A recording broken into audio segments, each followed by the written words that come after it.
కావాలన్నప్పుడు మనం short cut చెప్పుకున్నాం. షార్ట్ కట్ ఎట్లా వస్తుంది ఇక్కడ చూద్దాం. ఇక్కడ ఇప్పుడు ఏ నెంబర్ తీసుకున్నా కానీ దాని యూనిట్ డిజిట్ 0 నుండి 9 వరకు ఉంటాయి. 0 నుండి 9 వరకు ఉంటాయి. ఇప్పుడు n square n cube n power 4 n power 4 తర్వాత n పవర్ 5 అనుకున్నాం.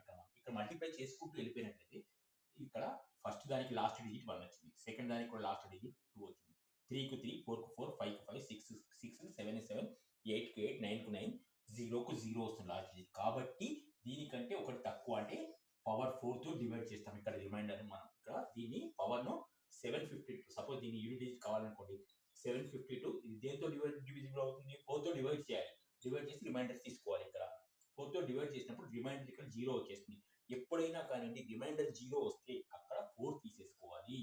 రిమైండర్ 0 వస్తే 4 తీసుకోవాలి. 7 పవర్ 4 7 పవర్ 4 అన్నట్లయితే 7 49 × 49 9 9 81. సో యూనిట్ డిజిట్ ఇస్ 1 ఇక్కడ.